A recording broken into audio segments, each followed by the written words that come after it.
Hello दोस्तों, आपका स्वागत है आपके चैनल स्टडी क्लिक पर। और आज मैं कन्वलेसेंट प्लाज्मा थेरेपी के बारे में लेक्चर लेकर आया हूं, तो इसे समझते हैं। तो शुरू करते हैं। एबीओ ब्लड ग्रुप सिस्टम की बात करें तो मैंने पिछले लेक्चर में बताया कि डिफरेंट जो एंटीबॉडीज़ होते हैं वो प्लाज्मा में पाए जाते हैं, जबकि जो एंटीजेंस होते हैं वो आरबीसी पे पाए जाते हैं। ठीक है, तो प्लाज्मा थेरेपी में होता क्या है कि मान लीजिए कोई इन्फेक्शन हुआ किसी इंसान के अंदर और वो आदमी रिकवर हो गया उस इन्फेक्शन से, तो उसके शरीर में एंटीबॉडीज उस इन्फेक्शन के अगेंस्ट बन जाएगा। और अगर ऐसे रिकवर्ड पेशेंट से प्लाज्मा ले लिया जाए और किसी दूसरे पेशेंट के शरीर में डाल दिया जाए तो वो उसे हेल्प करेगा उस इन्फेक्शन से फाइट करने के लिए। ठीक है, तो जिस एग्जाम्पल है, आजकल आपने देखा होगा कि कोरोना वायरस की इलाज के लिए प्लाज्मा थेरेपी की बात की जा रही है, क्योंकि कोई ड्रग अवेलेबल नहीं है। तो प्लाज्मा थेरेपी को डिफरेंट कंट्रीज में ट्राई किया जा रहा है कि रिकवर्ड पेशेंट से प्लाज्मा ले लिया जाए और न्यू पेशेंट को प्लाज्मा ट्रांसफ़र कर दिया जाए, जिससे कि वो इस कोरोना वायरस से अच्छी तरह से फाइट कर सके। तो कन्वलेसेंट प्लाज्मा थेरेपी आजकल बहुत चर्चा में है, तो इसको समझने से पहले हम कोरोना वायरस के बारे में थोड़ा सा समझ लेते हैं और फिर हम इसको अच्छे से समझेंगे। कोरोना वायरस या कोविड-19 ये क्या है? ये कॉमन वायरस है जो कि इन्फेक्शन काज करता है नोज, साइनसेस या अपर थ्रोट को।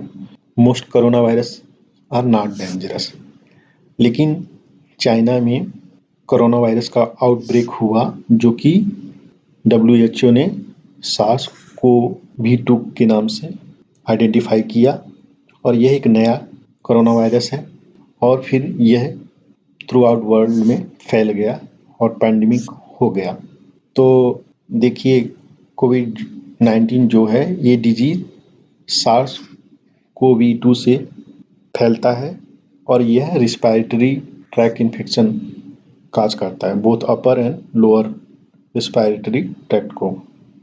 और ये उसी तरह फैलता है जैसे कि अदर कोरोना वायरसेस फैलते हैं। कैसे? पर्सन टू पर्सन कॉन्टैक्ट से। और इसका इन्फेक्शन जो होता है ये माइल्ड टू डेडली हो सकता है। अगर हम SARS-CoV-2 की बात करें तो ये 1 ऑफ 7 टाइप्स के जो कोरोना वायरस है उनका एक प्रकार है।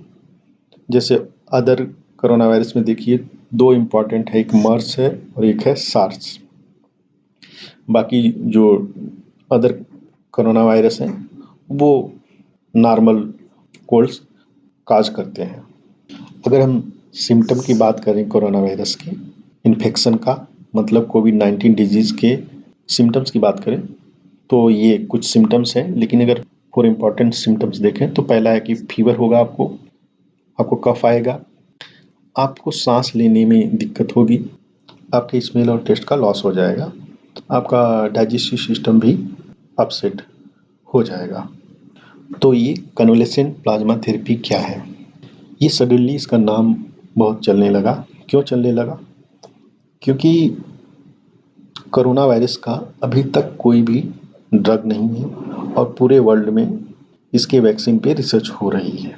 कई तरीके रिसर्चर, डॉक्टर्स ट्राई कर रहे हैं कोरोना वायरस से फाइट करने के लिए। कन्वलेसेंट प्लाज्मा थेरेपी एक तरीका है कोरोना वायरस से फाइट करने के लिए।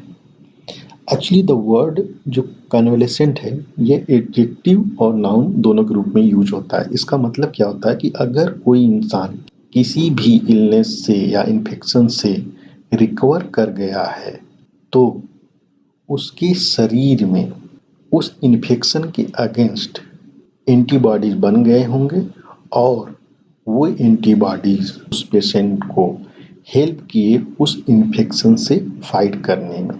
तो उनके प्लाज्मा को हम कन्वलेसेंट प्लाज्मा कहते हैं। तो जो प्लाज्मा ऐसे पेशेंट से कलेक्ट किया जाता है जो कि किसी इलनेस या इन्फेक्शन से रिकवर कर गए हैं और उनमें उस इन्फेक्शन के अगेंस्ट एंटीबॉडीज बन गया है, तो ऐसे प्लाज्मा को कन्वलेसेंट प्लाज्मा कहते हैं।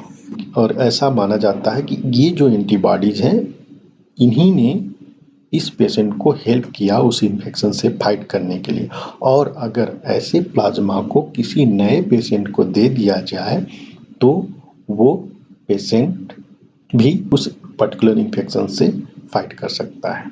तो कभी-कभी क्या होता है कि मान लीजिए एक इंसान का इम्यून सिस्टम बहुत अच्छा है और दूसरे इंसान का इम्यून सिस्टम अच्छा नहीं है।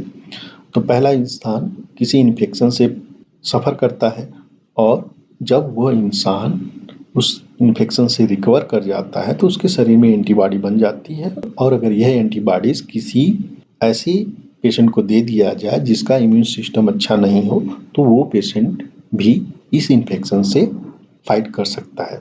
तो देखिए, क्योंकि जो कोविड-19 डिज़ीज़ है, ये इसमें कोई ड्रग तो अभी तक प्रूव नहीं हुआ है, कोई ड्रग अवेलेबल नहीं है ट्रीटमेंट के लिए, क्योंकि बहुत से कोविड-19 जो पेशेंट हैं वो रिकवर कर जा रहे हैं, तो उनके शरीर में एंटीबॉडी बना है, तो इनके अगर प्लाज्मा को लेके हम किसी नए कोविड पेशेंट को देंगे तो इससे ये हेल्प कर सकता है।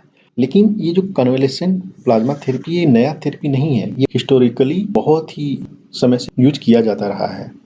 पास्ट में भी ये यूज किया जाता रहा है। कैसे, जैसे पोलियो से फाइट करने के लिए, हेपेटाइटिस और भी वायरसेस से रिलेटेड जो भी डिजीजेज हैं उनमें भी ये थेरेपी यूज किया जाता रहा है।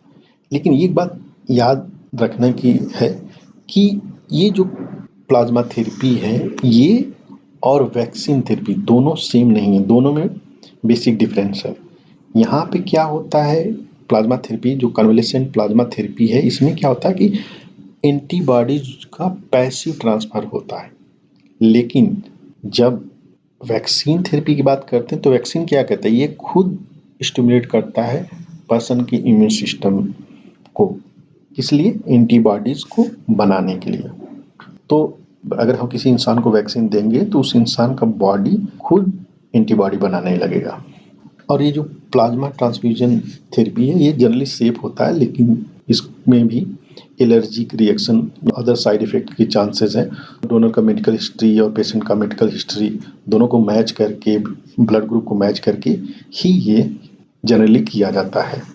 चलिए इसको हम और अच्छे तरीके से ब्रीफ में समझते हैं। देखिए इसमें होता क्या है कि जो डोनर्स होते हैं वो कोविड-19 से रिकवरी कर चुके होते हैं, तो क्या किया जाता है, इनका ब्लड ले लिया जाता है। इनके ब्लड में एंटीबॉडीज़ होते हैं, मतलब कोविड-19 के अगेंस्ट इनके ब्लड में एंटीबॉडीज़ होते हैं। तो इस ब्लड को नए पेशेंट को देने से पहले उन दोनों के ब्लड ग्रुप को मैच किया जाता है। एबीओ मैचिंग की जाती है, मतलब ब्लड ग्रुप का मैच किया जाता है।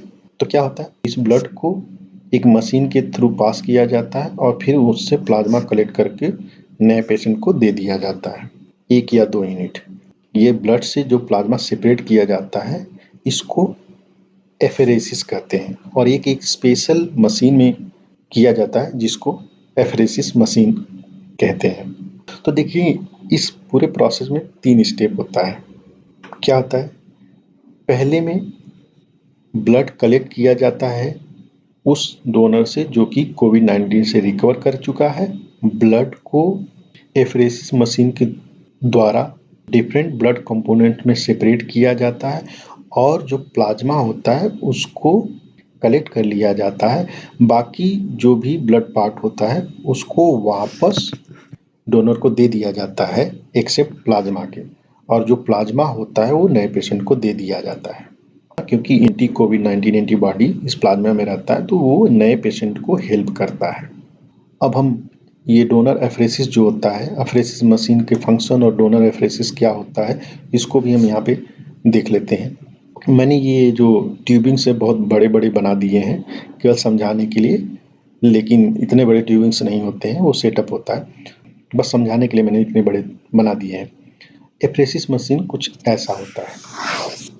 ये सेंट्रीफ्यूज बेस्ड मशीन होता है। मैंने पिछले लेक्चर में बताया कि एंटीकोगुलेंट्स के प्रेजेंस में अगर हम ब्लड को सेंट्रीफ्यूज करते हैं तो ब्लड सेल्स और प्लाज्मा सेपरेट हो जाते हैं, तो ये उसी प्रिंसिपल पे बेस्ड होता है।